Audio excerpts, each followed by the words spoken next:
Hey everybody, if you've been wondering what Cricut's new AI features can really do, this is for you. First, I'll give the AI 2 single-layered decal challenges. Then, I'll ask Cricut's new chatbot what it can do and get it to teach me how to make stickers, step by step. Let's start with the AI Design Generator. This is where you type a prompt and Cricut creates a cut-ready design for you right inside Cricut Design Space.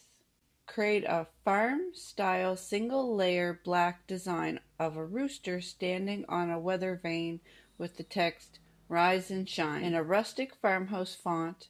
Include a sunrise behind it in a simple outline style. Okay, bold lines, clean silhouette, definitely farmhouse vibes. For our second prompt, we're going to put in design a single layer black silhouette of a tent under pine trees with a campfire in front and stairs in the sky. Include the phrase camp vibes only in a bold, playful font. This one's giving me instant camp mug inspiration. I love how it worked the phrase into the design without crowding the tent. So that's 2 prompts, 2 cut-ready black-only designs. You can also customize the colors of each of these designs in Cricut Design Space if you go over to the panel where it has the list of all of the cuts. But Cricut's other new AI feature isn't about drawing, it's about talking. This new chatbot is having a Cricut help desk right inside Cricut Design Space. Let's see what it says when I ask it what it can do.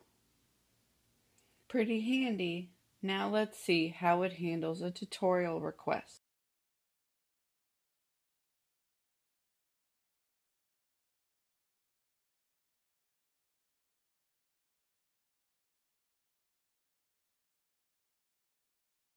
Step-by-step material list, even tips. This could be a game changer for beginners. So today we got 2 new decal designs and Cricut Chatbot taught me how to make stickers. Both tools are brand new, so I'm definitely going to keep experimenting. But I want your ideas. What should I ask Cricut's AI next? Drop your prompts and requests in the comments. Don't forget to like, subscribe, and hit the bell so you don't miss the next Cricut AI test. Happy crafting!